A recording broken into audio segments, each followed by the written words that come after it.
I can wait more than another 5 minutes also. No problem. Don't feel that I'm pointing time just to remain. Just I'm talking casually. Ma'am, But President, ma'am, can we start, ma'am? Yeah, no problem. So go ahead. Yeah. Good evening to all.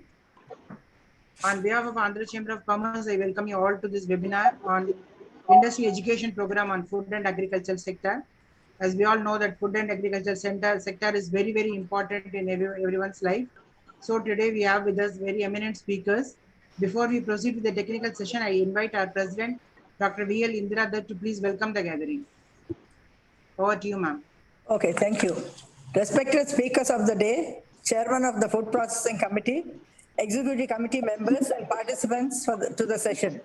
Good evening and warm welcome to all of you. Andhra Chamber has been conducting regular initiative programs for members, associate members, as part of the creating on enabling system to improve their trade and commerce focus. Chamber has been taking members on the business delegation trips to international markets to establish a connect from chamber members in international markets. All these are done through collaborative engagements with international chambers of commerce, trade councils, etc. We all know how COVID-19 has derailed the global marketplaces and business ecosystem and how countries are struggling with supply chain gaps. Indian businesses got affected too, and we are seeing huge supply chain gaps in the domestic market itself. At the same time, Indian businesses are receiving lots of business inquiries to supply to global markets. Most of the businesses in India below to MSME segment and majority of the businesses below to micro and small business categories. With widening of the MSME definition last year, many growth stage medium and large size businesses are also included into MSME definition now. Micro and small businesses form part of the supply chain of medium and large businesses as well. International trade and commerce is driven by WTO trade engagements, and market access to various countries is always linked to businesses showing compliances to importing countries, technical regulations, standards, certifications, accreditations, IPR, etc.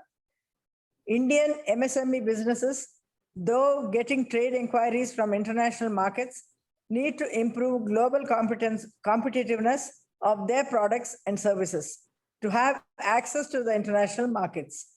To have international markets access, businesses should first understand the technical regulations, standards, product certifications, quality system certifications, accreditations, etc. Mandate by various important countries.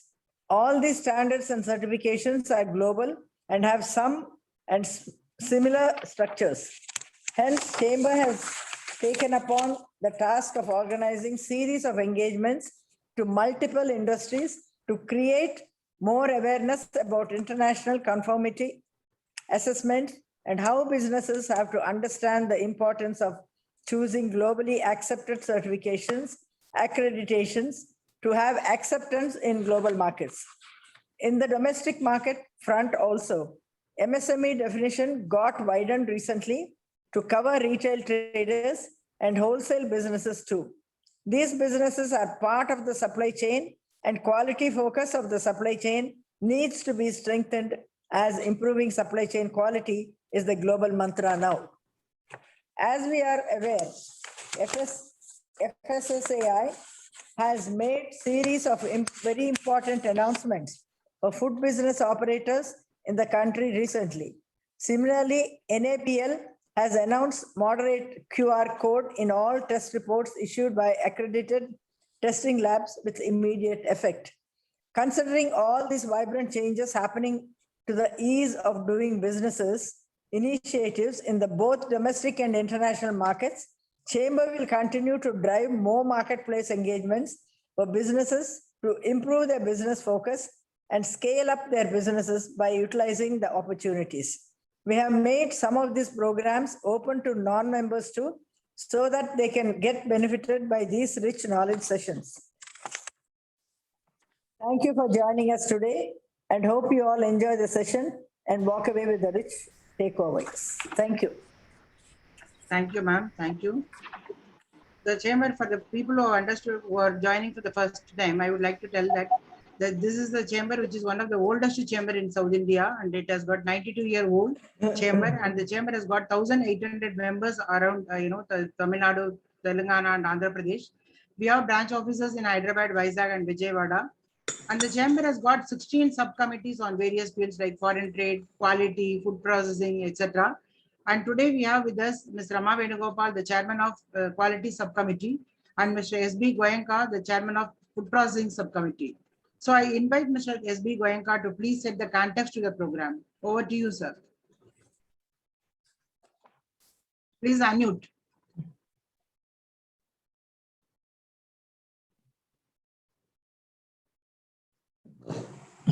Yeah. Madam Indra Dutt, President, Mrs. Vijayalakshmi, Secretary General of the Andhra Chamber of Commerce, my colleagues in the Executive Committee, members of the Chamber, representatives of certification bodies, and participants of this session. Warm welcome and greetings to you all from Andhra Chamber of Commerce. It is our immense pleasure to host yet another program for agri and food products businesses from our chamber. It is our constant endeavor to organize need-based programs for the industry, create awareness among industry fraternity about various announcements from apex bodies related to standards, certifications, accreditations, and regulations. As users of the raw material, we constantly check the quality of the incoming products and have often raised questions related to the various quality certificates shown to us. Often, the authenticity of such certificates have caused doubts in our minds. We have been asking for common registries and portals in the country where all certified, accredited, licensed businesses can be shown in a single registry for easy verification by various users and public at large.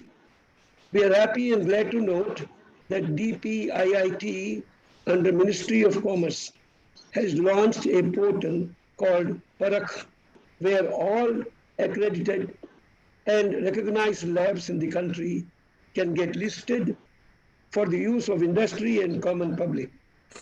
It is a laudable initiative, and this is what we have been asking from industry forums too. We request DPIIT to bring all products with organic certification also into the portal so that we can check the claims on product quality easily. We are glad to know that NABL has made QR code mandatory in all test reports issued by testing centers. This is yet another laudable initiative from the National Board, as this helps users to check the authenticity of the test reports issued. COVID-19 has exposed the weaknesses in the marketplace where the supply chain violations are reported often in food sector, which affects the public health. We are happy to have Mr. Muthumaran, Regional Director, FSSAI, Ms. Anita Rani, Joint Director, and Mr. Nikhil Kumar, Assistant Director, NABL, with us today to enlighten us about the latest important announcements related to licensing norms and mandatory usage of FSSAI license number in the invoices issued by all food business operators in the country. This is the need of the hour announcement, which will address transparency to business practices of food business operators at marketplace. Having access to safe food is a basic consumer right. They have a right to know if the food is supplied by a licensed food business operator or not, as it is mandatory for all food business in the country to have license from FSSAI to operate in the market. Consumers should have assurance to save food, as COVID-19 is resulting in severe health ailments, causing health issues to the population. Assurance of quality food to communities is a must, which will otherwise have severe impact on their health. It is our immense pleasure to welcome all the important stakeholders to today's session and hope you will immensely benefit from the session. Looking forward to informative and fruitful discussions. Thank you. Thank you very much, sir. Thank you for setting the tone for the program. And as we all know that FSSAI is a single point of reference as far as the standards and certifications of food products are concerned. So today we have with us Mr. Muthumaran, the Regional Director, Chennai Regional Office, Food Safety and Standards Authority of India. And I now invite him to please share the important announcements from FSSAI during COVID-19 for agri-food product sector towards consumer welfare. Over to you, Mr. Muthumaran. Thank you very much, Madam Jalakshmi. Respected President. Sir? Able to hear me? Audible? Yeah, please, little louder, please. Yeah. Okay. Audible now? Little louder, yeah. Do you hear me now? Better, sir. Hello? Hearing me? Yeah. Yeah. Is it audible enough? Yes, sir. But I am not hearing your voice. That is the problem. Oh, is it? 1 minute. 1 minute. You are able to hear me now? Yes.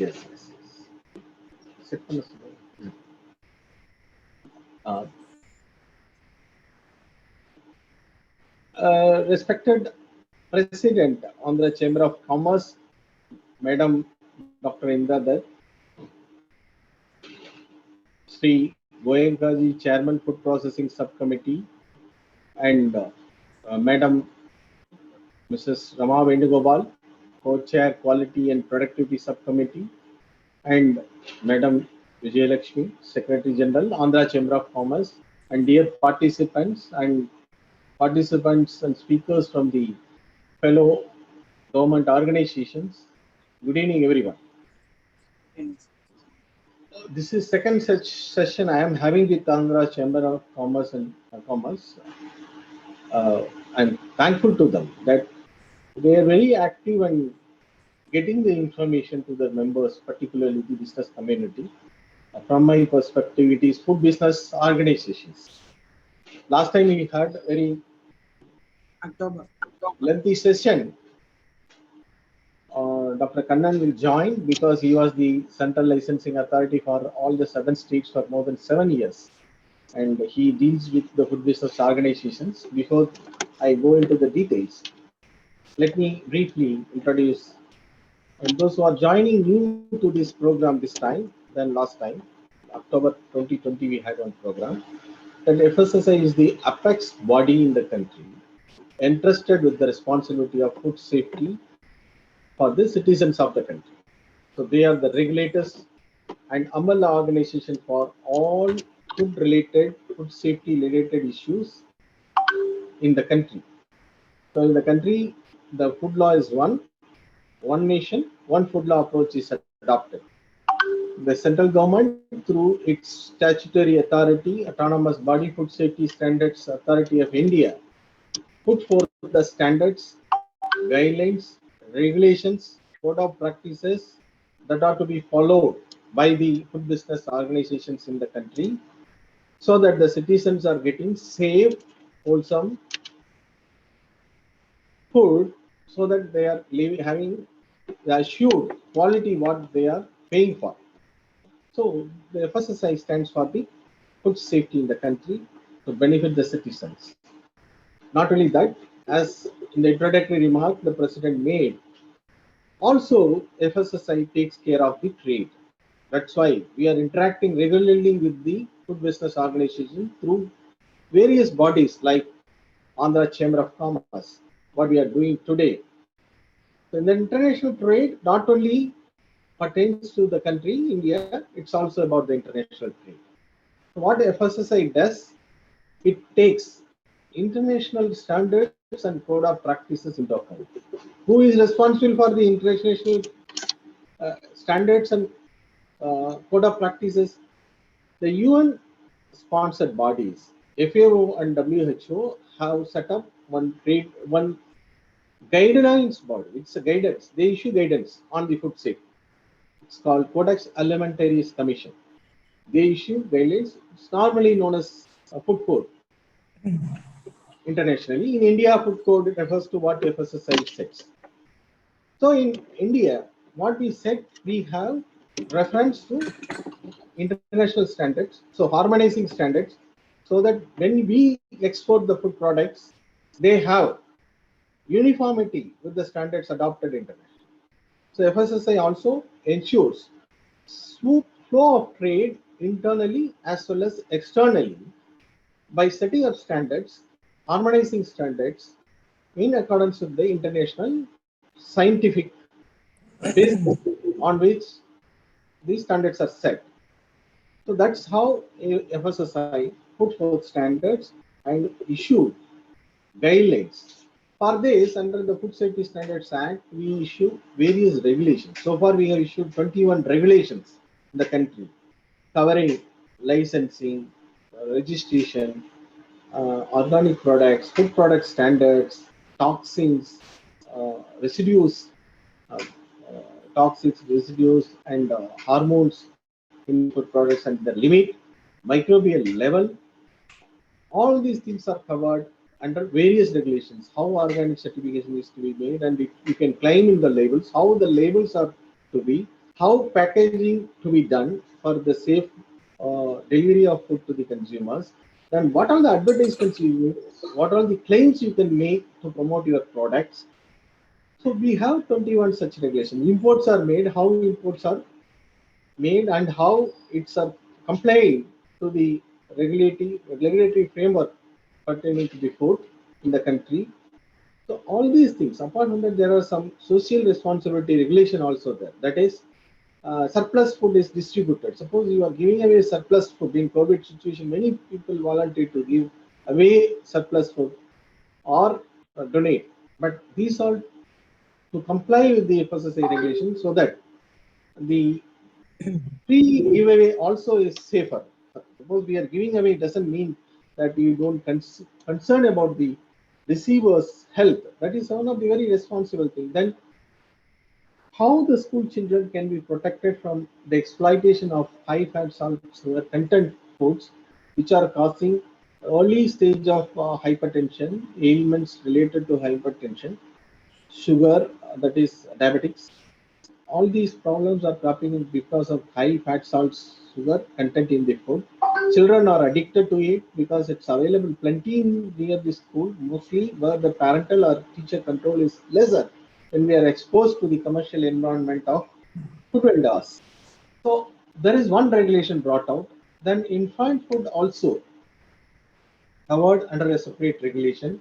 And what are the substances that can be restricted or they should not be sold, or they can be sold with what condition? For example, honey. Honey cannot be named with any other prefix, suffix. Honey can be only a honey. You cannot mix anything. If it is oil, you cannot mix more than 2 oils, it's prohibited. So various such restrictions are given. Then apart from FSSAI regulation and licensing, you should take VAA certification and testing, how testings are made under which laboratories, apart from government laboratories. That's why today we enable people are here, they will talk about accreditation practices.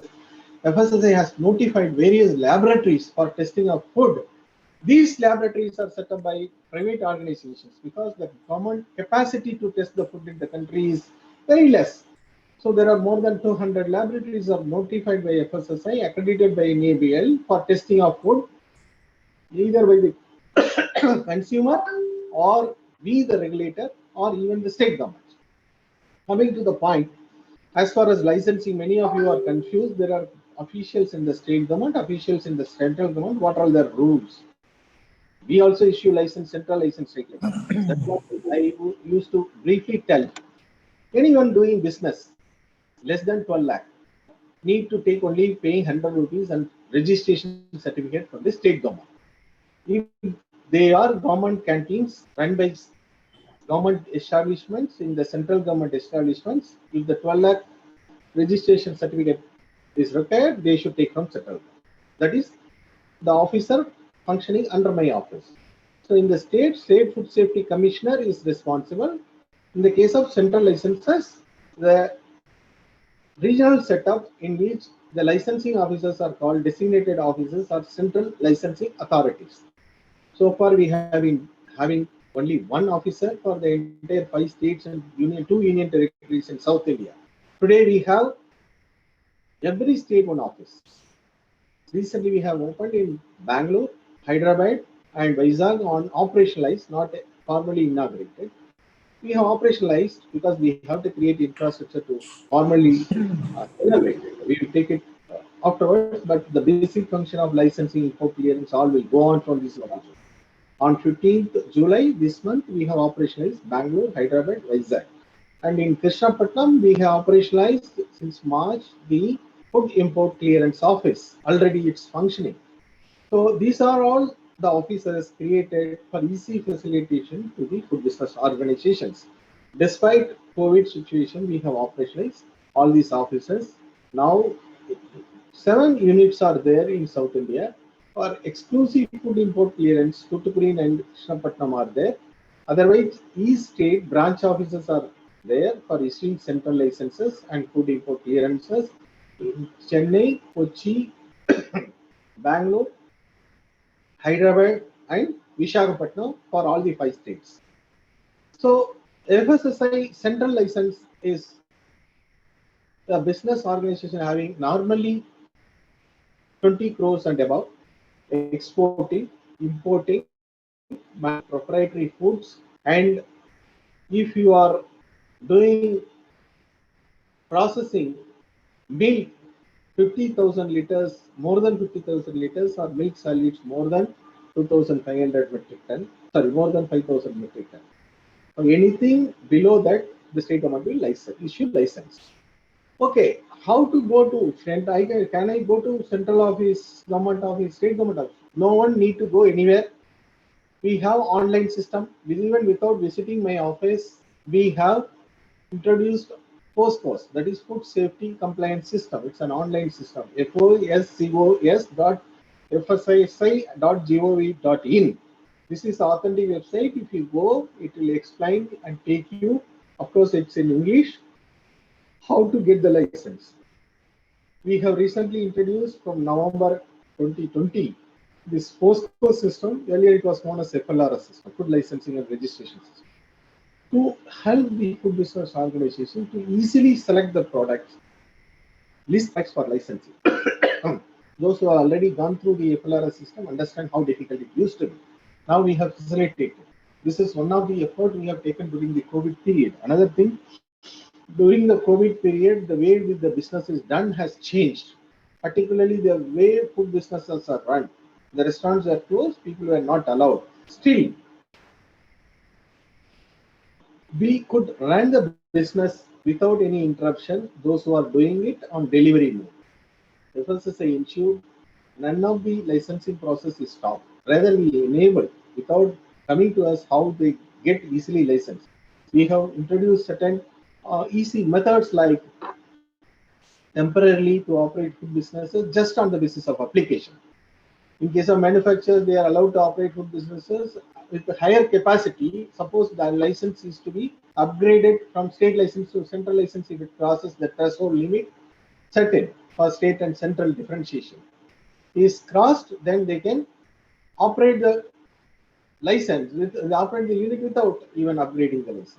And inspections have been suspended. Only mandatory, very essential inspections were conducted. Otherwise, e-inspections were, that is sitting here. We can inspect your unit using the video conferencing mode. So then extending time lane, rate free waiver, and submission of annual returns online.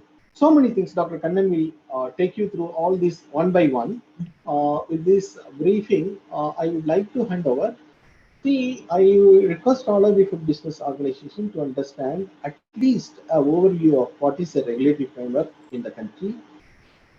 See, regulations, FSSAI food standards. What are the standards for the products and its ingredients? Apart from that, there are regulations how to conduct. You have to take the license. All these things are given. I have told 21 such regulations are there. Recently, we have put out a draft regulation about Ayurveda Ahar. See, in Ayurveda, there are a lot of description how food can be prepared with what are the naturally available traditional items to prepare food that is helpful and giving health benefits. We have recently introduced and put out for comments. Andhra Chamber of Commerce may examine it and give your comment and encourage your members to go through this Ayurveda Agar regulation. It lists around 68 Ayurvedic manuscripts or books. They describe how the Ayurvedic Ahar is prepared and the ingredients, everything are listed. So you can go through it because FSSAI set the standards and issues regulations in consultations with the stakeholders like the trade bodies represented by Andhra Pradesh Chamber of Commerce, like Sir, sorry for the all the interruption. Is Mr. huh? Is Mr. Interrupted? Kannan is also making a Yes, presentation? yes, I'm concluding. Yes, yes. It's Dr. Kannan will come back.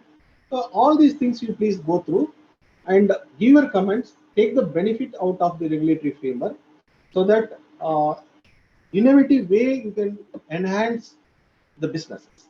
So with this brief introduction, I hand over the session to Dr. Kannan. Thank you very much to Andhra Chamber of Commerce. We would like to interact and collaborate with you in various other initiatives like Eat India movement to benefit the consumers and citizens of it. Thank you very much. Thank you, sir. Thank you, sir.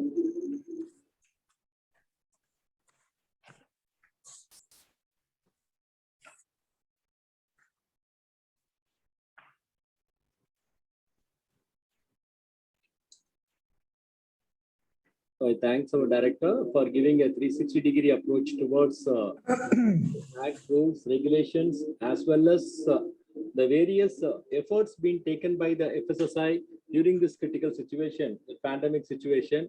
So in continuation to our director's speech, I like to share the very salient things that has been implemented for the welfare of the industry during this COVID situation, without compromising with the standards and regulations.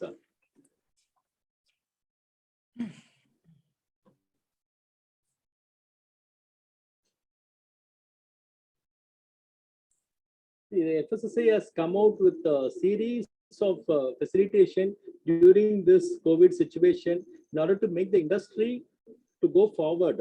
There should not be any stall at any point during this pandemic situation. So FSSAI has announced a lot of beneficial things for the food business operators. I would like to share all the key points, what are the things conveyed by the FSSAI during the situation. The first one was they have given the permission to continue the food business operators. As everyone here knows very well, that the food licensing is mandatory for anyone to handle the food in any form. The licensing is a mandatory one, but during the situation, FSSAI has come out with a unique solution that once they apply, once they submit their application, with that application, they can continue their food business activity. All the non-manufacturers are allowed to continue their activity with the reference number.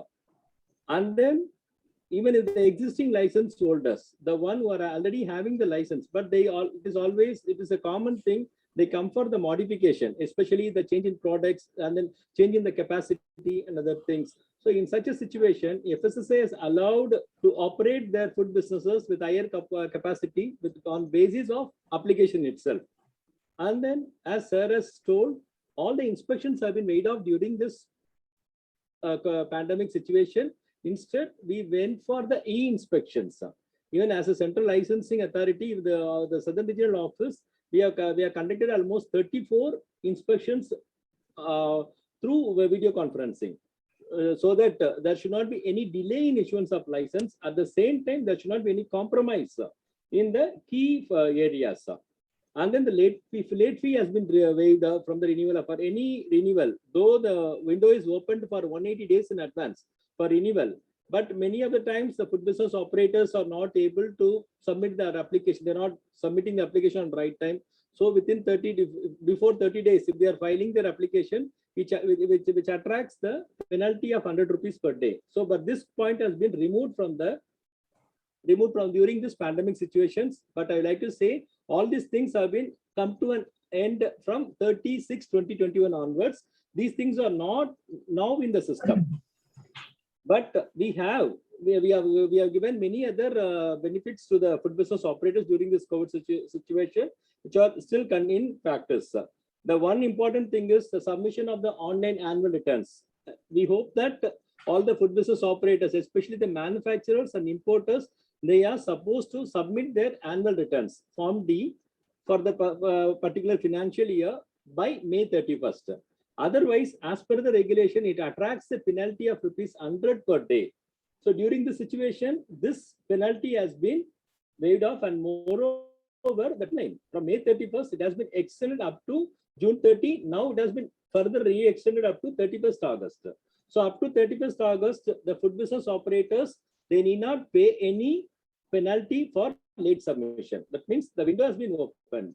And the very important thing is all these things have been made possible, enabled in the online system itself. They need not go to any officers or they need not send any mails at all. Everything, all these changes or facilitations have been enabled in our online system, food safety compliance system itself. Sarah told about the FASTCOS, the new online portal for the licensing activity. So in this portal, we are enabled so that the food business operators need not have any difficulties at any point in submitting their annual returns.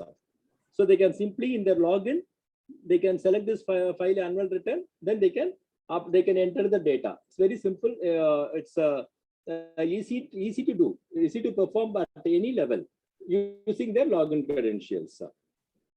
And the very important thing is, so as you all know very well, I remember during the last session, that is during October month, I had a very detailed discussion about the new online portal, that is a food safety compliance system pertaining to the licensing, because the license is the mandatory one for everyone who handles the food at any form. That is all food business operators, not only the manufacturers, but also the transporters, storage, and then the aggregators, and then even the food delivery persons. Everyone should have the food license. So in such a situation, so when we think about pan-India level, the new online portal, that is a food safety compliance system, has been evolved during November, and then we had a very in-depth discussion during that time. But now, for the benefit of the the participants who are not joined in the previous session, just Sir has told about the food safety compliance system. So now this is a migration period actually. Earlier, we had a food licensing registration system, FLRS. That was the earlier platform applicable for the licensing across the country. From 1st November onwards, we have moved to the new system, that is the food safety compliance system. It's a very robust system and it's a very simplified format. And moreover, it is very easy to do all the activities, especially the selection of products. The selection, they need not find any difficulty or confusions in selecting while they're submitting their application. There is no difficulties in identifying their products because all these products have already been mapped into the FASTCOS. If they are going for the chocolate, they can easily select the chocolate. They can simply select chocolate. So subsequent category number, for category description, everything will follow. So whereas in the FLRS, it was a different situation. So they have to type their product. So there was a bit difficulty observed. So in order to overcome this problem, FSSAI has come out with a permanent solution of giving the selected products. So in such a case, when we are migrating from the earlier system to the new system, so now this synchronization should happen. So for that, we are given the window.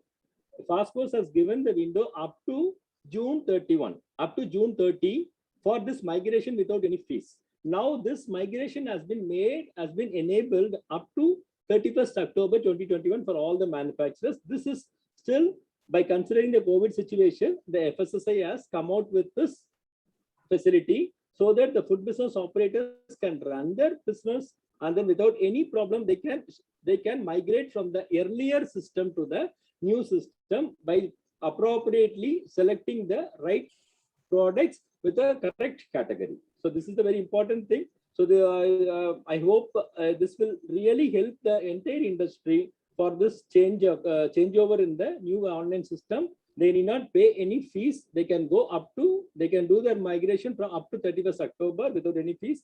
Then very important thing is, even after if someone is missing to migrate to this new system, we are given the provision up to 31st December, but the 2 months is with the fees. Up to 31, the key message is up to 31 October, there is no fees for this migration, whereas from 1st November to 31st December, if they are going for this migration, they are supposed to pay the minimum fees of 1,000 rupees. So this is the FASTCOS system wherein we have the three types of changes. So they can easily select here the selection of standardized products by existing manufacturing license. When they select this, there is no fee. They need not pay any fee up to October 21. So this is a very significant facilitation given by the FSSAI for the industry. And it's it's a long pending demand from the industry. It's a very long pending demand. That is whenever, so for your information before going to this, just in a few seconds.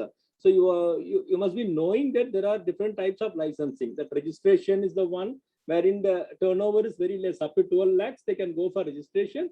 And then the next will be the state license, and another is the third license. So that means the point is we have three types of licensing: the registration, state license, and central license. The point here is the central license numbering, the unique numbering system followed by the central license is something different, whereas the state license, it is something different. It starts with a different coding system.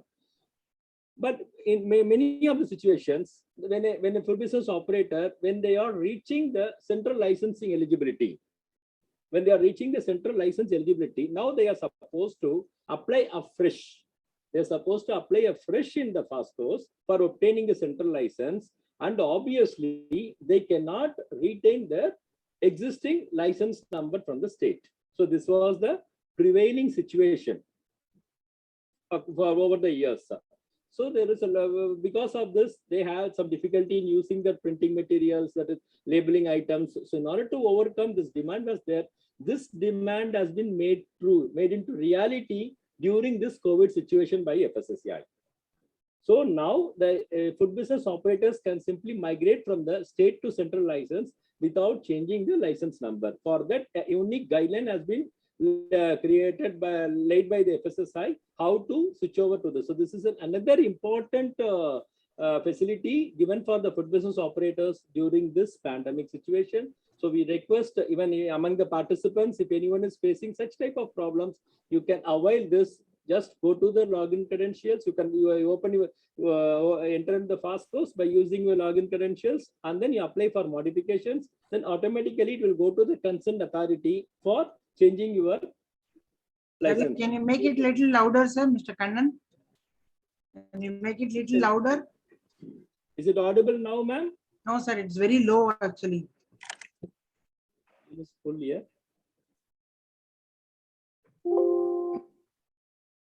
So this migration from the state to central license has been made into reality now. So any food business operators can switch over from the state to central without changing their license number.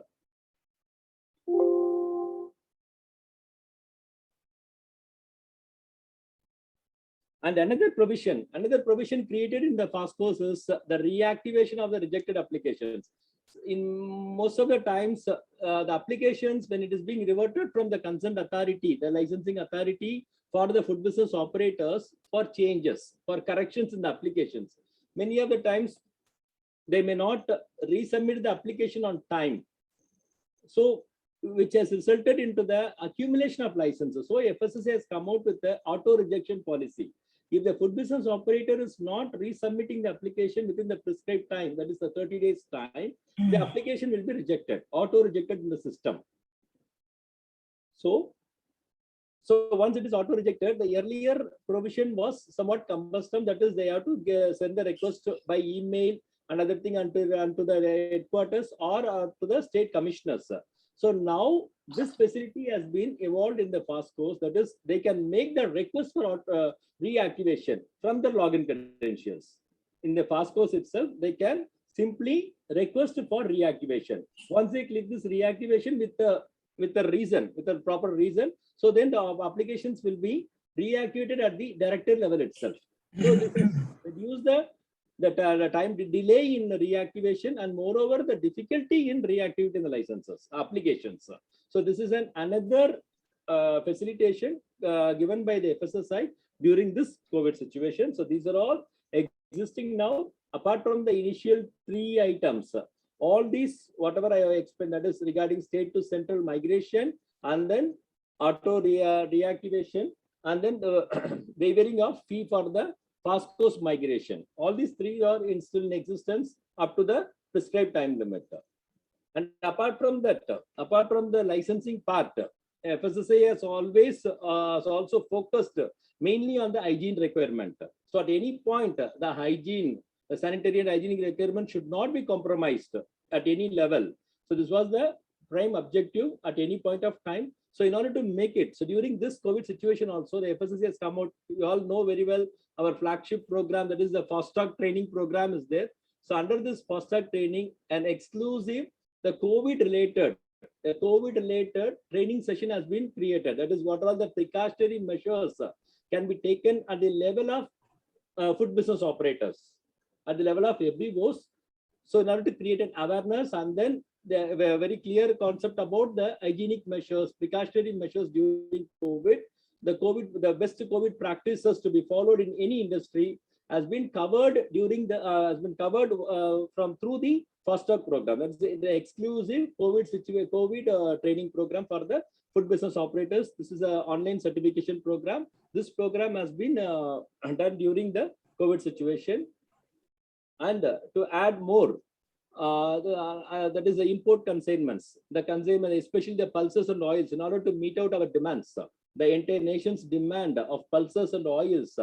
FSSAI has evolved with the mechanism to clear the imported consignments. That is the inspection sampling to be done within 24 hours. Once the consignment reaches the port, the concerned ports, so that there may not be any artificial demand, or there should not be any problem for meeting out the requirements of pulses and oils. So these are all the various initiatives being taken by the FSSAI during this COVID situation to address the entire industry. There should not be any difficulty among the food business operators at any point of time. So this was the original idea of FSSAI, to make the industry has to go forward during any critical situation also, but at the same time not compromising with the requirements, the statutory requirements. So by keeping all these points in the mind, FSSAI has come out with all these facilities.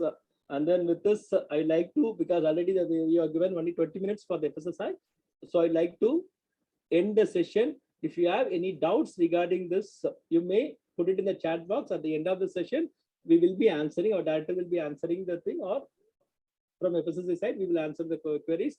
But anyhow, the key message, before winding up, the take-home messages are, the first thing is, so still we have the provisions for the facilities created available for the food business FBOs, or that is annual returns. You can file your annual returns up to 31st August without any fees, which is mandatory. It has to be done through the online only. This is the first take-home message.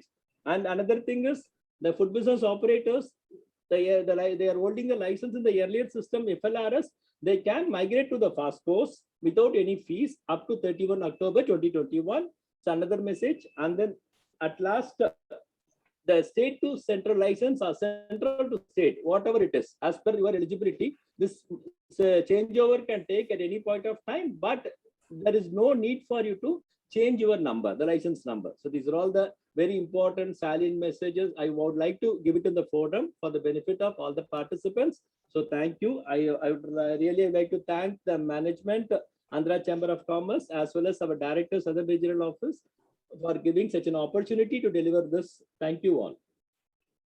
Thank you, sir. Thank you, Mr. Kannan, for the very excellent presentation about what is the announcement that has been done as far as the FSSA is concerned. Now we move on to the next session. National Accreditation Board for Testing and Calibration Laboratories, that is NABL, is an accreditation body, as we all know, that it has got testing laboratories and other services that they provide on. So we have with us Ms. Anita Rani and Anita Rani, Joint Director of NABL, and Mr. Nikhil Kumar, Assistant Director NABL, to present the key announcements by NABL for agri and food processing testing laboratories. Over to you, Ms. Anita. Yeah. Good afternoon, all. I hope I'm audible. Yeah, very Yeah, much. you are audible. Yeah. Thank you. First of all, I would like to thank Andhra Chamber of Commerce, and special thanks to Madam Vijay Lakshmi, Secretary General ACC, and Dr. V.L. Indra, President ACC, for inviting us in this forum and presenting about the key announcement of NABL. Now, my colleague, Mr. Nikhil, has shared the screen for the presentation. Yeah. So, as we are the National Accreditation Board for Testing and Calibration Laboratories, and as a protocol, first I'll give you the general introduction of the NABL, about the activities of NABL, and then we will see the announcement of NABL. So, as an NABL is a board for testing and calibration laboratories, and it is a constituent board of Quality Council of India, which is an autonomous body under Department of Promotion of Industries and Internal Trade, DPIIT, Ministry of Commerce and Industries, Government of India. And as a protocol, NABL is an accreditation body with its accreditation system established in accordance with the standard 17011. We are having a standard, we are following one standard, that is 17011 standard. And NABL is granting accreditation in 5 areas. First is testing, wherein we are granting accreditation as per 17025 standard. And same way in the calibration also the standard is same, 17025. In medical, we are granting accreditation as per ISO 15189 standard. And PT providers, we are granting as per 17043 standard. And for reference material producer, we are granting accreditation as per ISO 17034 standard. And NABL is signatory to APEC and ILEC.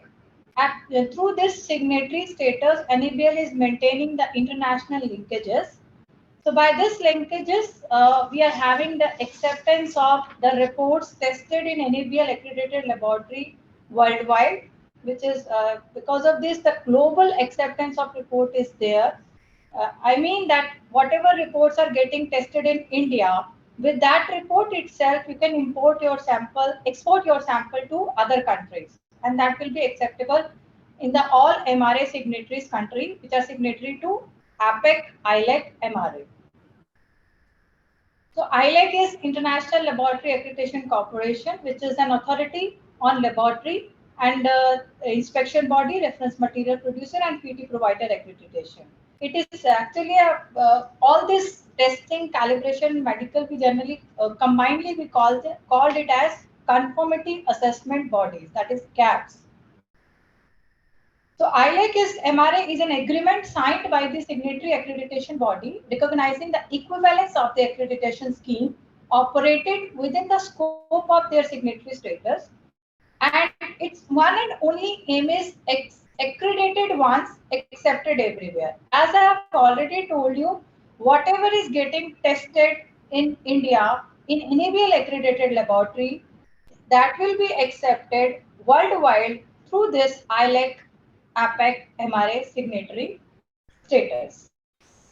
So this is about the international linkages, and this is just to show you that how many regional bodies are there under different umbrella of ILEC. We are having ARAC, APEC, IAC, and these are the different regional accreditation body operating in different places. So as far as the benefit of accreditation is concerned, we are having almost all of you are aware with the benefits. First is we have already told international recognition would be there through this ILEC APEC signatory state. And then once you are testing, you are getting the confidence. So time, you are saving the time and money also, and you are enhancing the customer confidence and satisfaction is also achieved through accreditation. And you are able to build up a robust quality management system through this accreditation. Continual improvement is always there, and better operational control would be there in the accredited laboratories. So these are all about the benefits of accreditation. And now I'll tell you about the acceptance of this accreditation by government and regulators. These are all the regulators and government agencies who are there associated with NABL. And they have joined hand with NABL, and we are granting accreditation to different laboratories associated with other government and regulatory agencies. Some of them are Ministry of Jal Shakti, T-Board, Food, FSSI, APIDA, EIC, and others. Now coming to the disciplines under which NABL is granting accreditation. For food and testing laboratories, it is testing. Testing is the field, and under testing field, we are having different disciplines, which are chemical, biological, electrical, radiological. And under this chemical, you can see that we are having food, water, pharmaceuticals, pesticide residues, and other groups are there under chemical discipline. Same way, we are also granting accreditation in the radiological field, which is applicable for the food industries also. So this is about the discipline. So now coming to the key announcement, and one of the announcement that we would like to make here is the integrated assessment. So integrated assessment is one of the technique or one of the assessment approach, unified approach, which is started with collaboration with all the regulators, regulator FSSI, APIDA, T-Board, and EIC is there.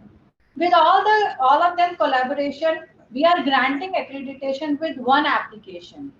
So we are having an application form that is NABL 151 is there.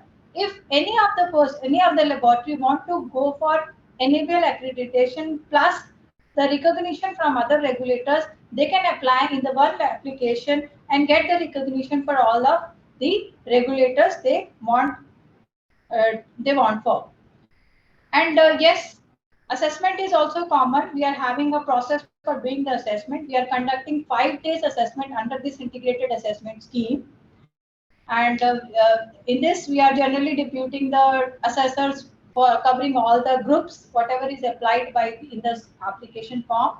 And with this 5 days assessment, single assessment of 5 days, you can get the recognition for all the regulator as well as for NABL accreditation.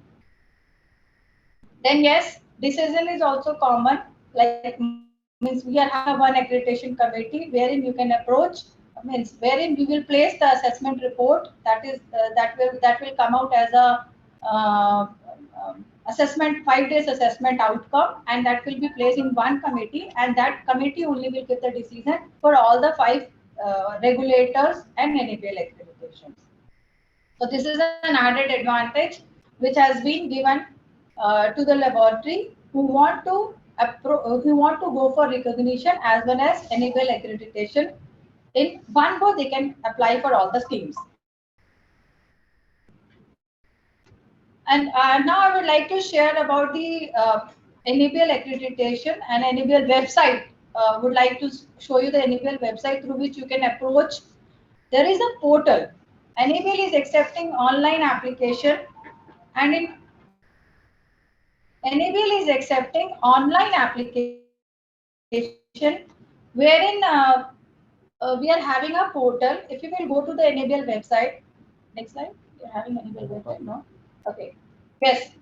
This is an NABL website. You can go to NABL website, that is www.nabl-india.org. You will see a blue color tag there. In that, by this tag, when you will enter into the tag, the portal will open for you, and in this online you can submit all your documents, all the application for NABL accreditation.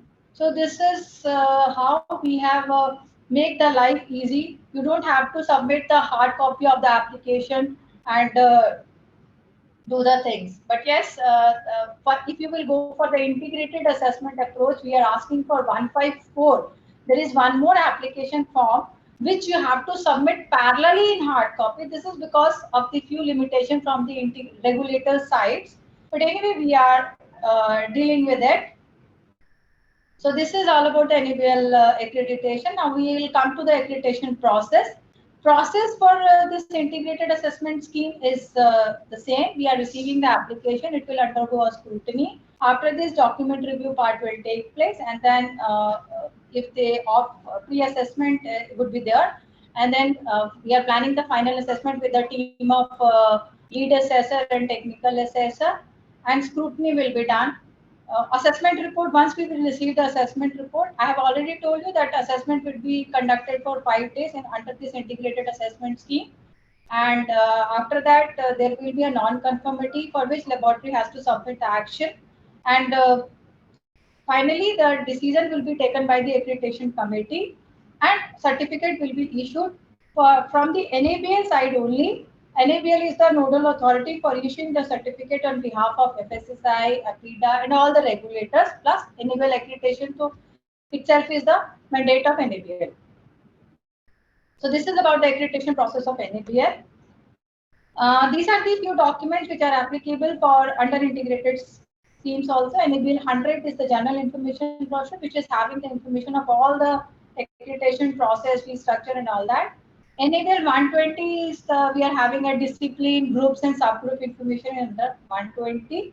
And for integrated assessment scheme, we are having a criteria document, which is NABL 127. Criteria document is having the additional information which is other than 17025 standard, which is also fulfilling the requirement of the regulator. And if you are going for integrated assessment scheme, then you have to comply with the requirement of 17025 standard as well as NABL 127. Other than that, we are having some policy documents, which is NABL 131, 133, 216. All these policy documents are applicable for integrated assessment scheme as well. And yes, I have already told you about the application form 151, which is anyway has to be filled through portal only.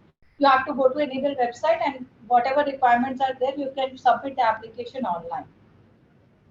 So this is about the NABL documents. We have already discussed about the NABL website. You can go to the website and you can go to the login page wherein you can submit the application to NABL. So there are few things that I would like to, few more things other than this integrated assessment scheme that I would like to share with you. See, if you are going for integrated assessment scheme, NABL has, under this pandemic situation, NABL has taken the call and they have extended the accreditation of all the laboratories for 1 year. And when NABL has taken this initiative, parallelly regulator has also accepted the initiative by NABL. And FSSAI has also granted an extension of 1 year to all its recognized labs. This is one of the announcement that has been done. Then we are having authenticity of test report, which is ULR code is there, and which is what laboratory has to do is actually it is related to blockchain. This blockchain portal is already launched, and this blockchain portal is nothing but it is a decentralized platform which help in authenticity of capability laboratory certificates.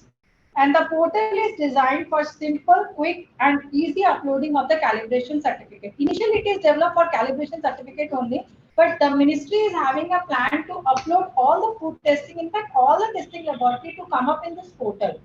What will happen by this blockchain portal is laboratory has to issue the report with a ULR code, and they have to upload their report in this blockchain portal so that user from any place can verify the authenticity of the report issued by the testing laboratory. So this is one of the blockchain portal wherein laboratory has to issue the test certificate with the ULR code. Then there is a QR code information is there. I'll just tell you about the QR code in my next slide. Then the other thing that I would like to update is NABL is regularly, monthly basis, we are releasing a newsletter wherein we are updating all the events of the NABL and all the news from NABL in the newsletter. If we are revising any document, we are updating the things in the newsletter. So, and that can be accessed through NABL website and through portal also. And wherein we are also updating the business opportunities for all the potential labs wherein they can venture into.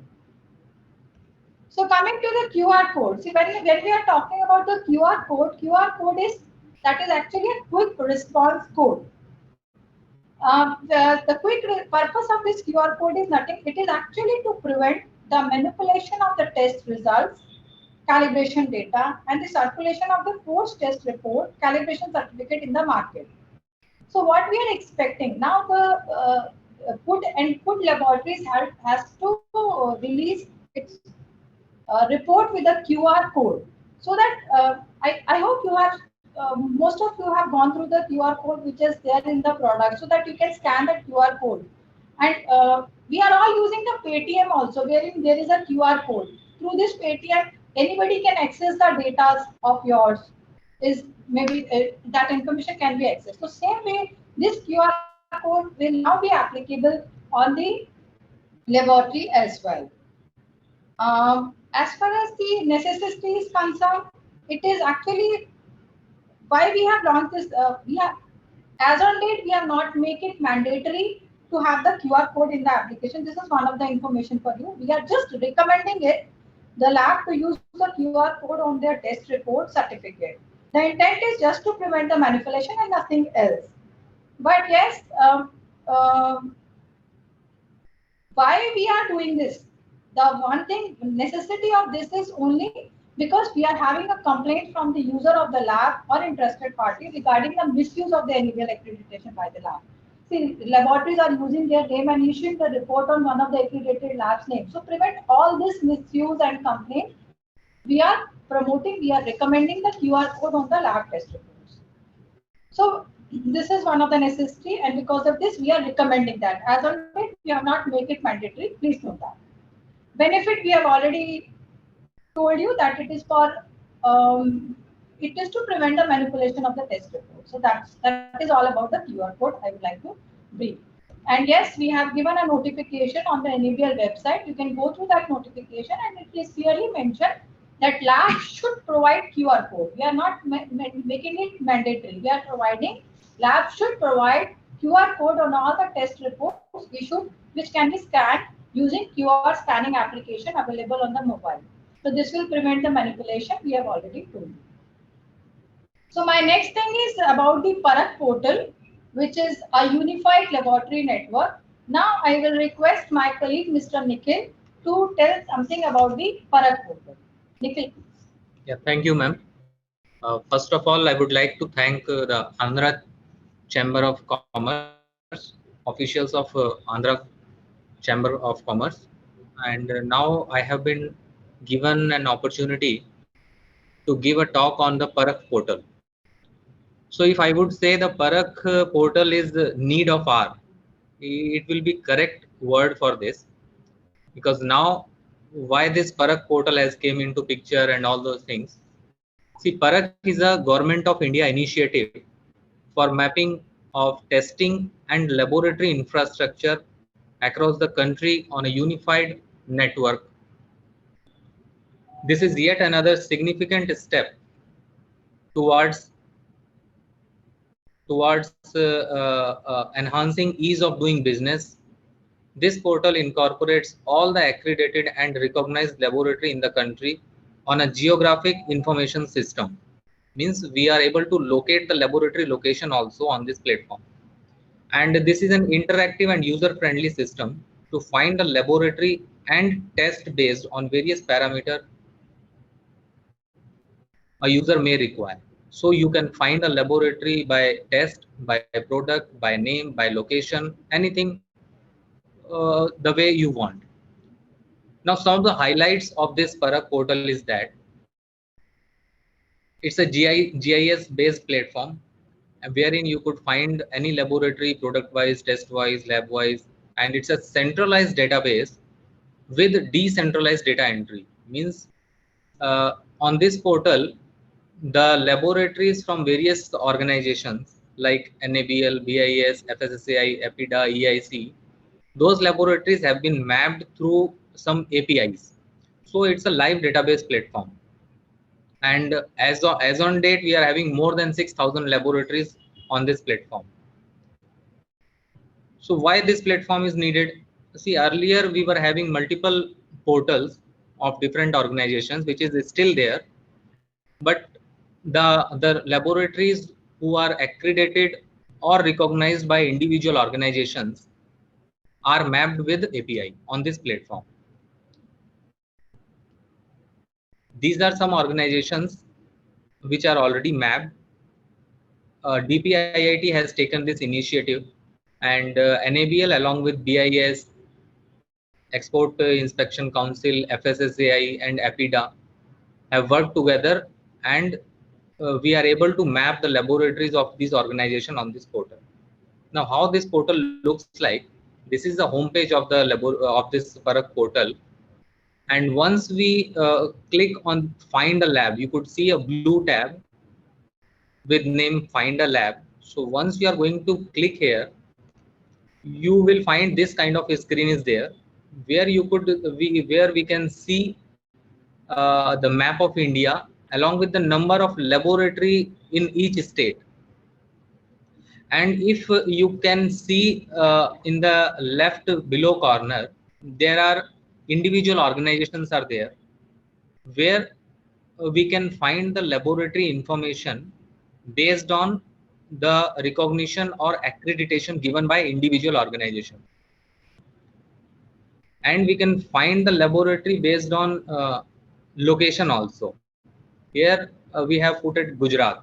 So the map of Gujarat has came along with the number of laboratories available in Gujarat. Next to this, we can find the laboratory based on the product also. Suppose in Gujarat, I want to check the laboratories of paint. Similarly, I can go the laboratories of food, or we can say water. So this also we can find. See these red dots on the map. It is the location of the lab, and once you click on any of the red mark, the top blue screen, the top right blue screen will appear, wherein some details of the laboratory is there, like lab name, address, contact person. This link of the certificate is also there. So if you are going to click this link, it will take you directly to the accreditation certificate issued by the NABL. So see how much authentic information you are getting from this portal. You can see the list of lab also, and even now it will give you the distance of your location to the laboratory location. This much information you can find. Now some statistical analysis also has been given on this portal. Like you can say there are two graphs. One is state-wise distribution of the laboratory. So we can see in Maharashtra we are having more than 600 laboratories. In Gujarat we are having approximate 500 laboratories. As we have seen earlier also in Gujarat, around 500 laboratories are there. And further to this, we are having the allocation of the laboratory product wise. See, for water we are having more than 900 laboratories all over the India. For mechanical properties of metals, we are having 700 laboratories. So these are some statistical statistical data, wherein the bureaucrats can take this data and take the policy decision also. In which area we are having less number of laboratories, so there some policy decision can be taken based on this data. Further to this, even within the state. Suppose here example has been given for Gujarat. So Gujarat is having around 500 laboratories. So in 500 also, how much percentage is there for water laboratory?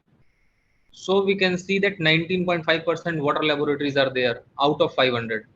Similarly, we are having pollution and environment laboratory.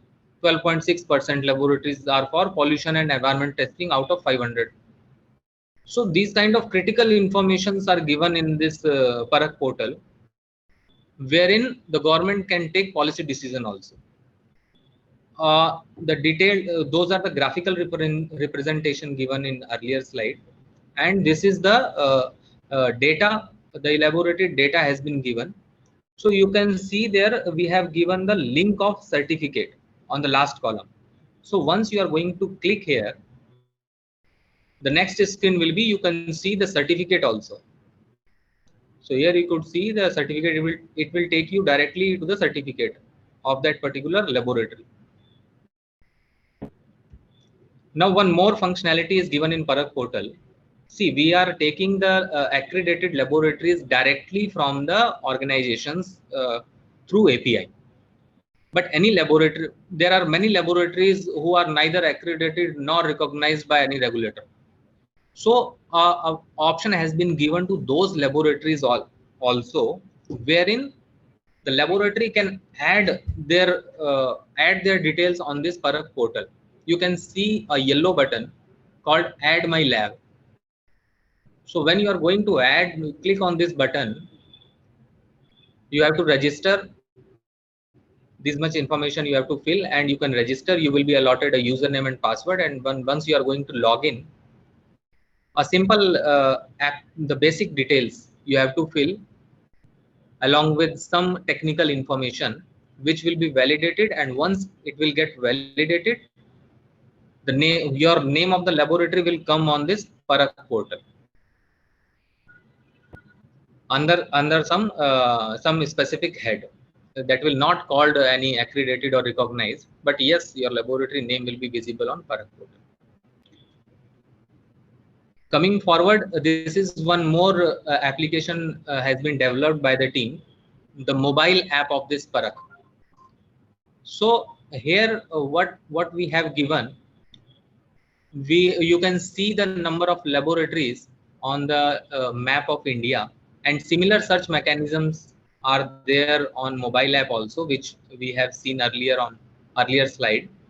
And it will give you the path also. If you want to go to your nearby laboratory, you click there, and Google Map will direct you to the laboratory also. So it will give the direction also.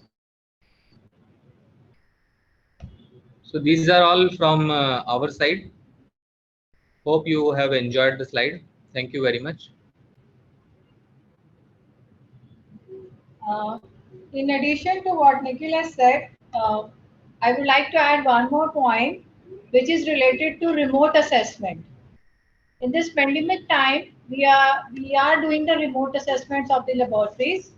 We are assessing the laboratories through the remote process, and we have not hold the application. So we are working, and we are continuously giving accreditation and recognition through the remote assessment, which is an online assessment. So this is one more thing that I would like to inform the audience. Thank you.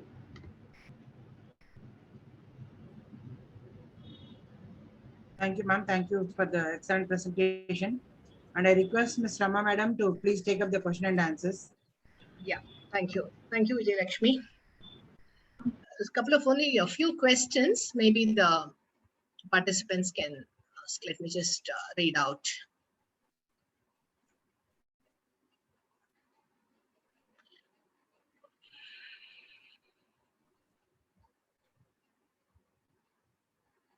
We have one question from, give me 2 minutes, Mr. Dandapani Subramanian. This is a question to Mr. Muthumaran sir, FSSAI. His request is to reduce the formalities and heavy charges to obtain organic certificates, to to trade and export? Maybe I request Mr. Muthumaran sir to answer this. This is related to charges and the fee for the organic certification program.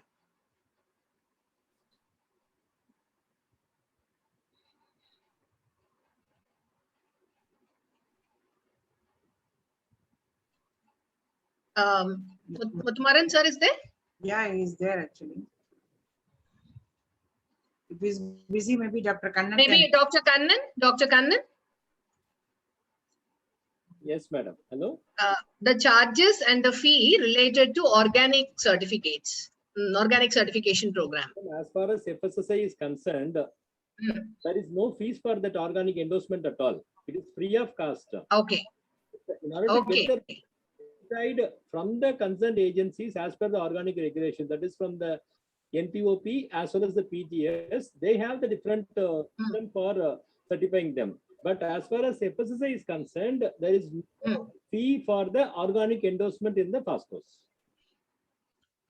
Right. And there is one question we commonly hear in our chamber discussions also, Muthumaran sir, that some of this food sector members are asking that they keep getting a lot of organic product suppliers showing a lot of the certificates. And so they keep asking, how do we check the authenticity of the certificates? We don't have any place, any portal to check also.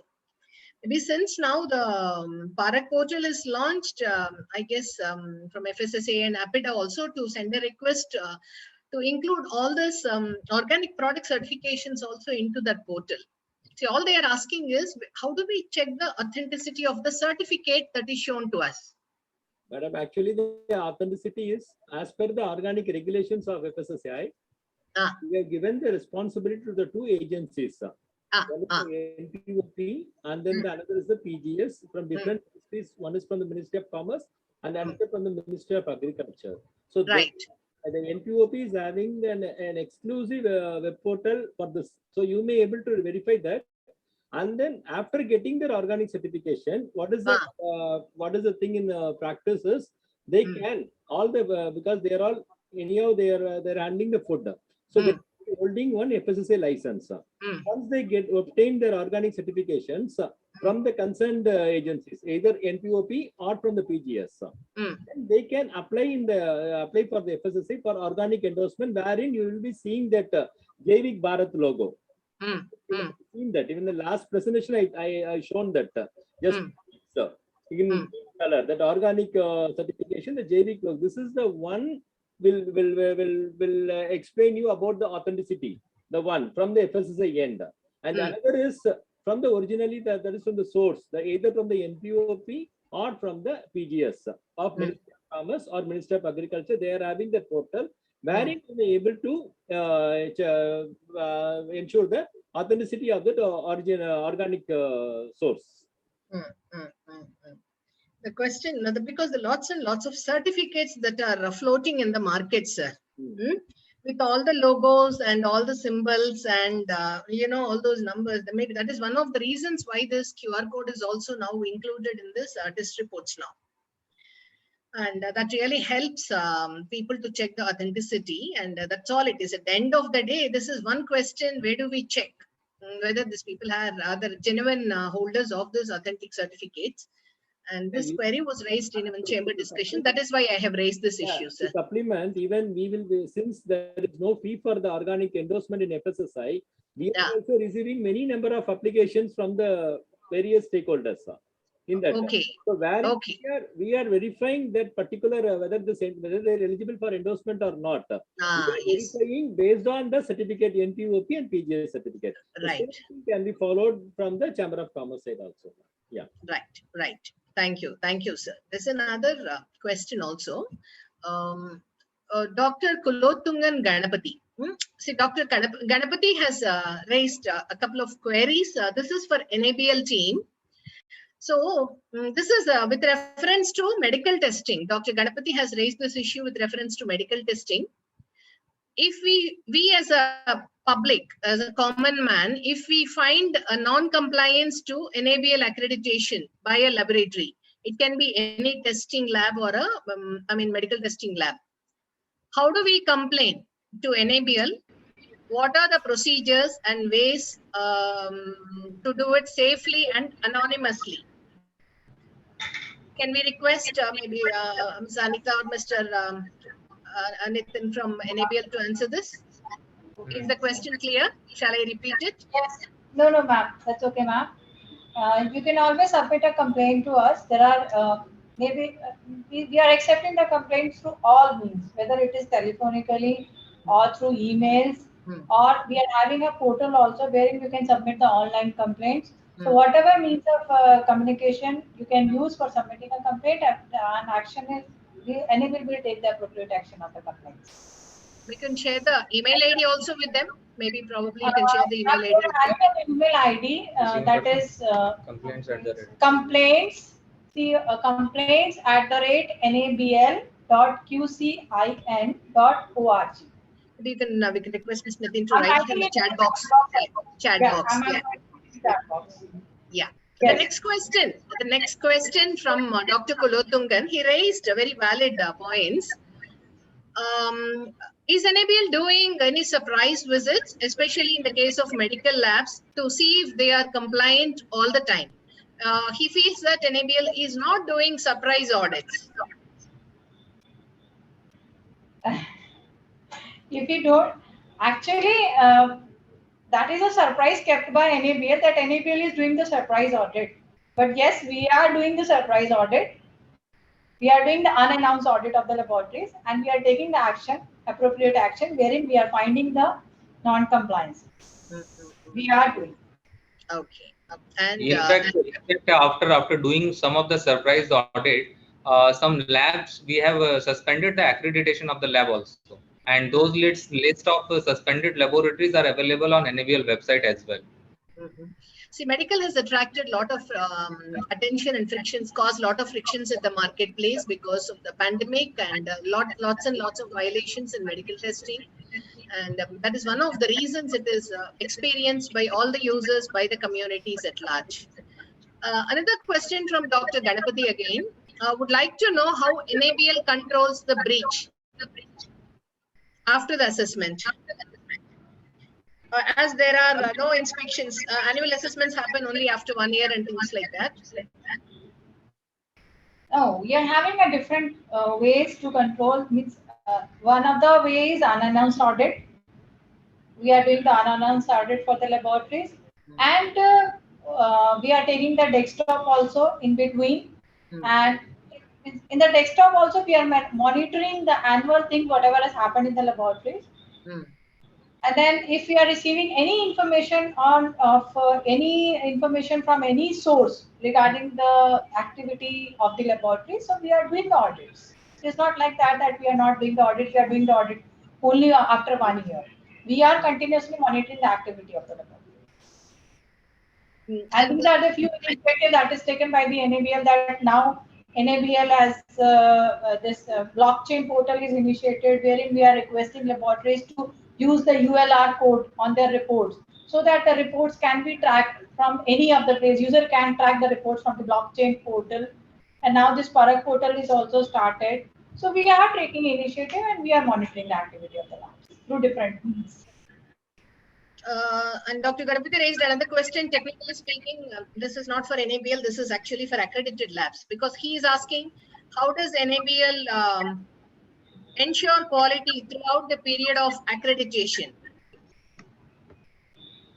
Yeah, ma'am, that's what I have told you. We are having now ULR code is there. We are requesting QR codes, and then PT participation is there, and we are monitoring through PT. We are having a PT provider. We are requesting labs to participate in the PT as per their annual plan.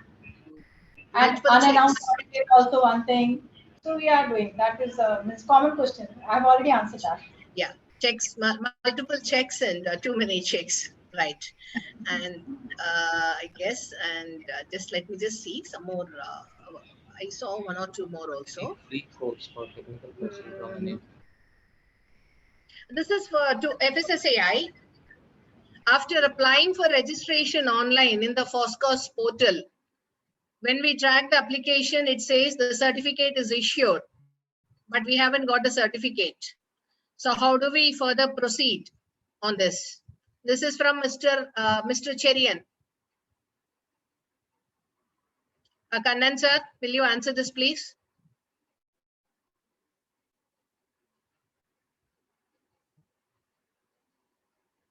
Dr. Kannan? Muthumaran sir? Are you there? I think Dr. Kannan should be there.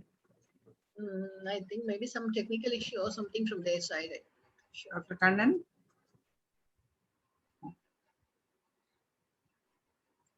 Are you there, Dr. Kannan? Maybe I will go to the next question. Yeah. Then joins. There's another question. Yeah, Dr. Ganapathy, can we suggest a complaint about a lab to do a surprise audit? He wants to give the suggestion or lodge a complaint with NABL. I think you can go ahead and do it, Dr. Ganapathy. That's what they're saying. You can also lodge a complaint and offer your suggestions, grievances. Yes, ma'am. We have already shared the email ID in the chat box. Yes. How many surprise audits a lab gets per year? That is not certain, ma'am. Okay. Surprise audits normally happen when some certain incidents are reported or maybe certain complaints or lodged grievances. No, that is one thing. But otherwise also, we are randomly selecting the labs and doing the surprise Labs. audit. Right. Fair enough. So there is no such fixed this thing. Yes. There are labs which don't have a proper facility as per the NABL norms and have complaints regarding lab tech and not providing PPEs, proper facilities. And yeah, there are issues. I think, Dr. Ganapathy, please feel free to write to NABL and lodge complaints also.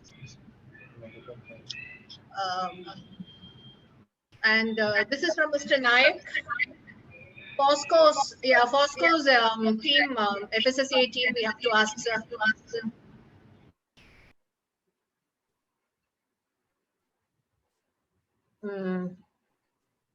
Do we have Dr. Kannan? Are you there?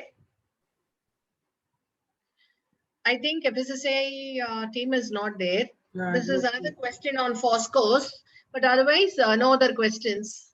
Yeah. Any other questions? Audience would like to ask any questions, please. The participants can unmute and then ask. You can unmute yourself and you can ask the questions. We have an NABL team here and FSSA team, I think they're ready to join. Maybe they have some technical issue or what.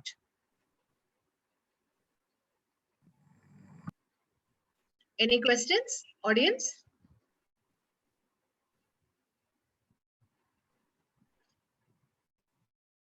Any free courses from NABL for laboratory personnel?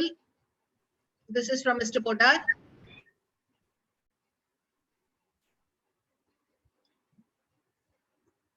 Free courses. Please unmute yourself, Ms. Anita. You are muted, Ms. Anita. FSSA is joining, ma'am. Joining, yeah. I think Ms. Anita is also.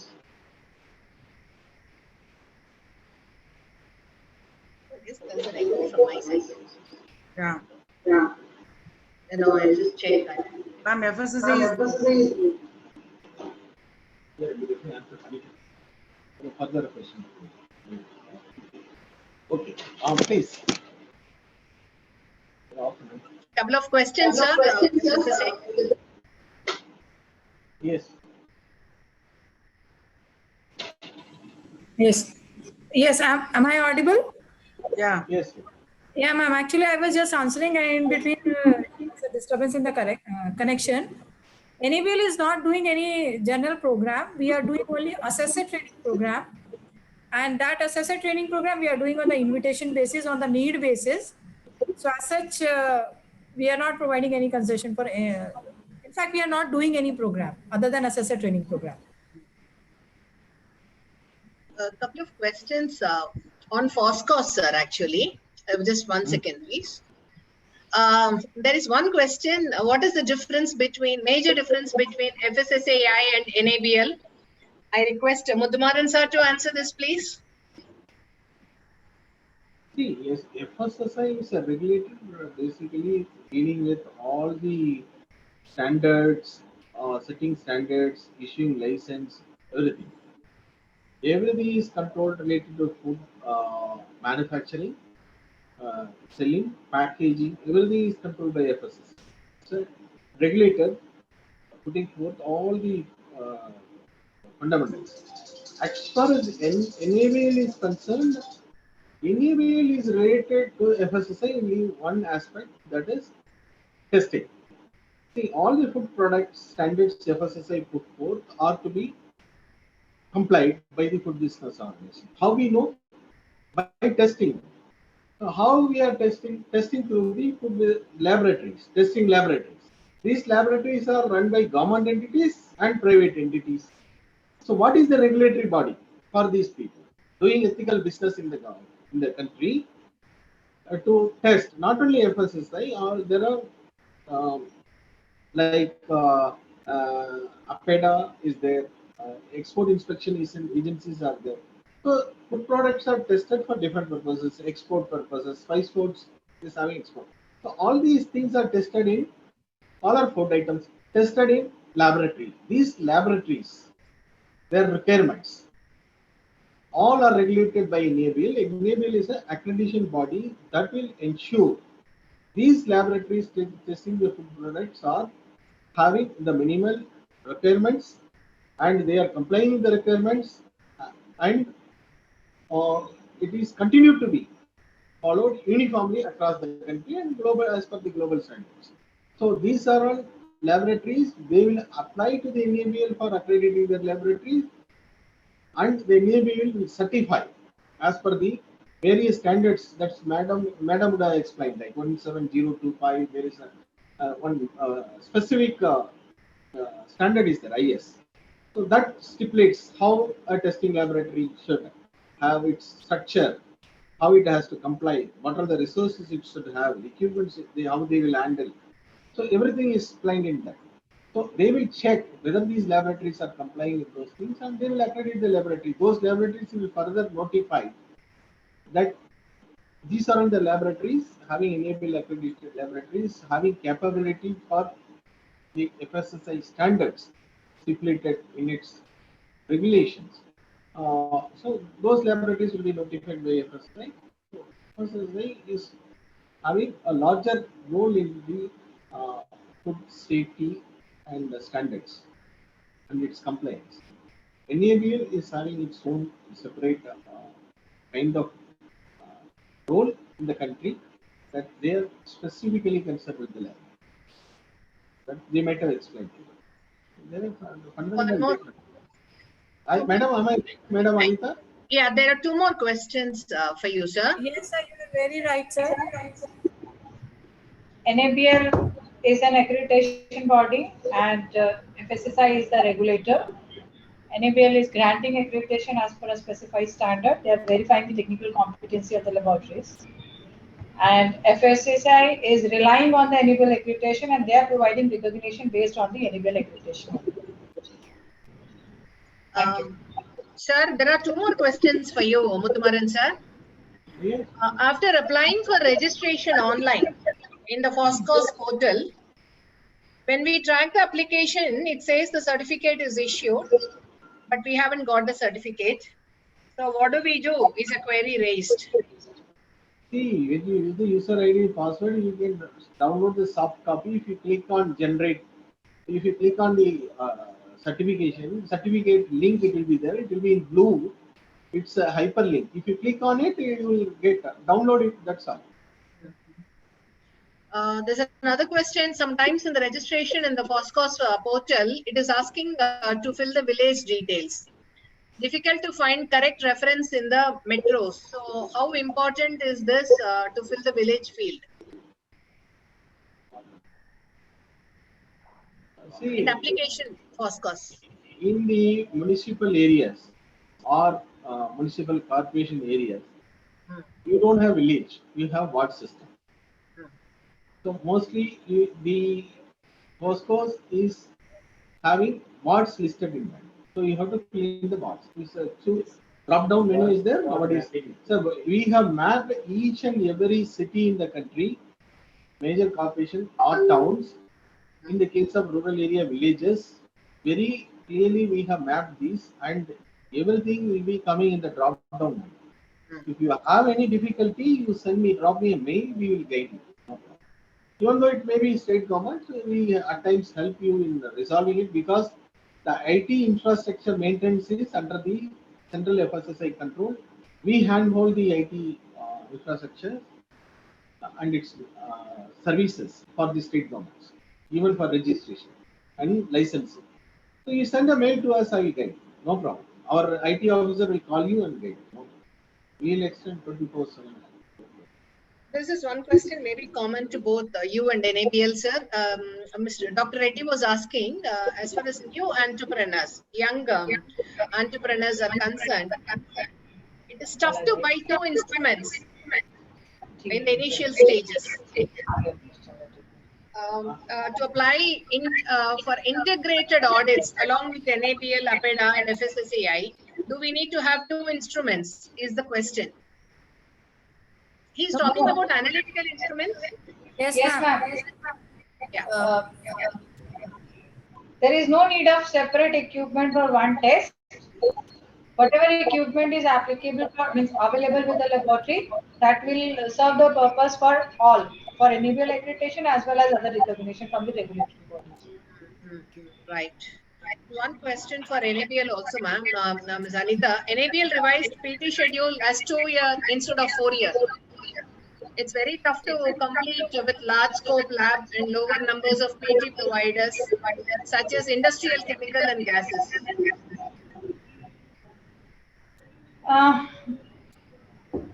Ma'am, actually, this PT policy we have changed in line with the ILAC requirement. ILAC is an accreditation body. We have to comply with the ILAC policies. So ILAC P9 is the PT policy which is revised. So keeping that in mind, we have revised the policy because we were having the monitoring issues were there. But otherwise, also we have given many provisions. It is not that much strict. We are telling that you have to participate for a group. And then we are telling it, we are not going, in fact, till subgroup levels. So if PT is there, we have to participate in the PT. In fact, if you will do the ILC, doing the ILC itself is a tough task. Whatever we are doing is not okay. Just selecting the 2 labs and getting the results from that. In fact, if you want to do the ILC also, you have to make a proper plan, and then you have to do the homogeneity, stability, and all the things are there. So if PT is available, the first choice and the better choice is to go for PT participation. So as such, it is not strict, not that much strict what we feel.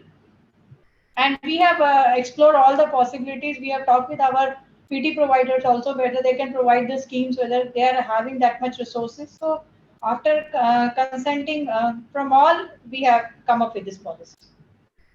I guess that's all. No more questions. I think you've answered everything. Thank you so much.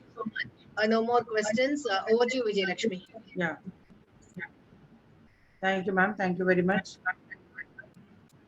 First, I would like to thank Ms. Rama Venugopal, Chairman of Quality and Productivity Committee, Subcommittee of the Chamber.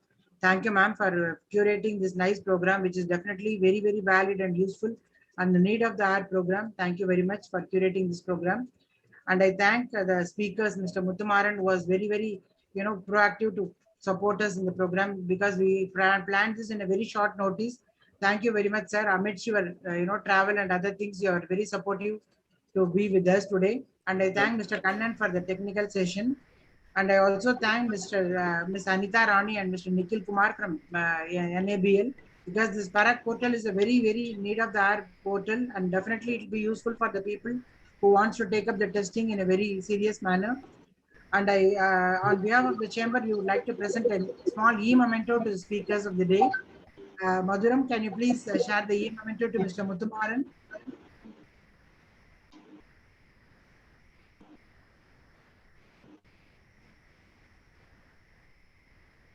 Thank you very much. This is a e-memento, sir. This will be sent to you by mail. Okay, So thank you very much. sir, for the session on FSSAI today. And I thank Mr. Kannan, also Dr. Kannan, for the technical presentation.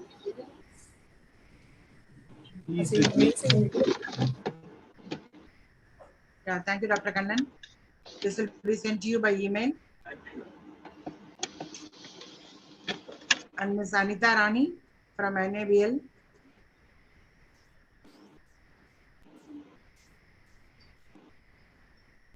Thank you, ma'am, for the session and as well as for taking up the Q&A. Thank you, ma'am. Thank you so much. For Mr. Nikhil Kumar. The presentation on the portal is very useful, sir. Thank you, ma'am. Thank you very much. So the mementos will be sent to you by mail, and I would like to thank all the participants for joining us today and for raising so many questions and answered. For any clarifications, please feel free to write to andrachamber1@gmail.com. Definitely, in case if you have any issues, we'll take it up with the concern and get back to you soon. The recording of the thing, and I request Ms. Anita Rani and Mr. Muthumaran to share the presentation to the chamber so that this can be shared with the participants through email. Thank you, sir. Definitely, we'll share it. Thank you all. Thank you. Okay, ma'am. Thank you. Thank you all. Thank you very much. Thank you, sir. Thank you.